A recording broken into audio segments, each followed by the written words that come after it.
ada penuntut, juga ada pembelanya, itu juga mencoba untuk berinteraksi yang menurut kami kinerjanya profesional sampai mendapatkan putusan PTDH. Dan yang pertama-tama seperti yang kita dengar tadi, ya ada satu proses dari jam 9 pagi, jam 9 pagi lebih sampai barusan kita 15 menit atau 10 menit yang lalu mendengarkan putusannya. Satu proses yang cukup panjang, ya, yang menurut kami dengan pendalaman yang komprehensif gitu ya, tidak hanya melihat di titik kejadian seperti yang sudah tersebar di berbagai video, tapi juga ditarik konteks apa yang terjadi sebelum tempat-tempat kejadian, ya, soal kerumunan, masa aksi, soal tempat-tempat vital dan sebagainya itu tadi diurai. Soal juga bagaimana pengendalian rantisnya dan sebagainya juga tadi diurai. Yang menurut kami penguraian secara substansi cukup komprehensif, ya, faktualnya diurai, juga bagaimana proses berjalannya rantis itu sampai sendirian juga diurai. Ada konteks di situ. Nah, menurut kami dengan proses kayak begitu bagus. Masing-masing stakeholder, ya, ada majelis, ada penuntut, juga ada pembelanya, itu juga mencoba untuk berinteraksi yang menurut kami kinerjanya profesional sampai mendapatkan putusan PTDH.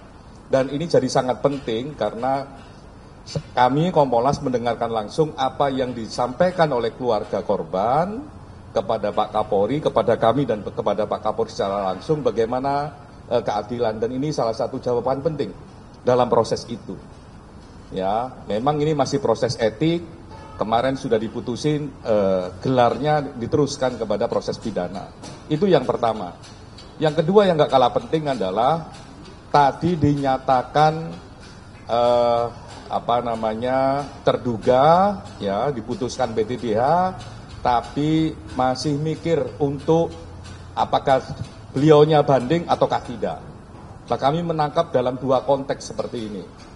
Ya, yang tadi lihat di suasana sidang, yang pertama konteksnya adalah memang terduga ini yang mendapatkan putusan sekarang PTDH ini itu menjelaskan bagaimana dia, ya, berhadapan dengan masa aksi, berhadapan dengan tugas yang harus diselesaikan secara maksimal, berhadapan juga dengan titik rawan terutama di public safety.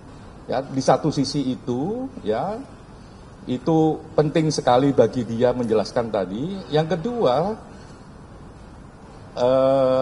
terduga ini yang sekarang sudah diputuskan PTDH juga menjelaskan bahwa dia tahu, ya, kalau ternyata mobilnya menabrak atau melindas, ya, karena itu kan jatuh dulu kalau di video, melindas almarhum. Itu setelah dia ada di markas, jauh dikasih tahu sama teman-temannya, juga melihat sosial media.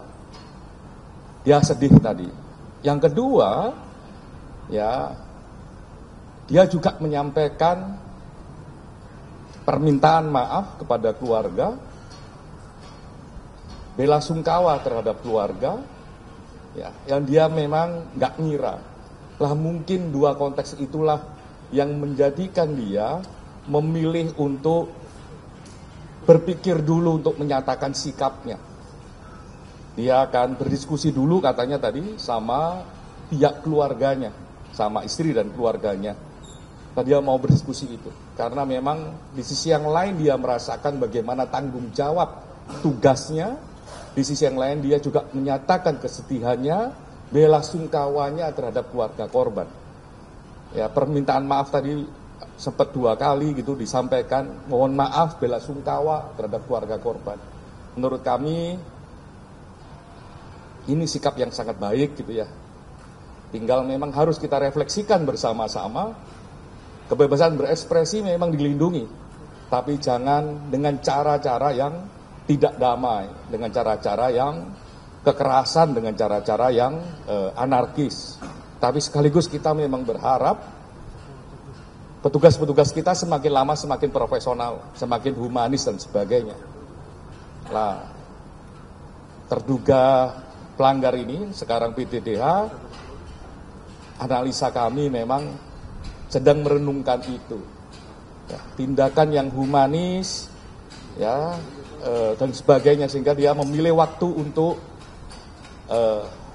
berpikir dulu untuk menyatakan apakah mau banding ataukah tidak. Walaupun ya saya misalnya kami di Kompolnas, saya yang dulunya di Komnas HAM memahami betul bahwa itu adalah hak. Ya. Dia nyatakan sekarang pun juga tidak apa-apa karena itu hak. Tapi dia mau merenungkan. Ada satu bahasa kemanusiaan yang ingin apa ya? Dia sampaikan. Ada bahasa pendekatan humanis yang juga dia sampaikan. Kami tadi di dalam di poin terakhir itu memang hening gitu ketika mendengarkan itu. Mungkin itu, terima kasih.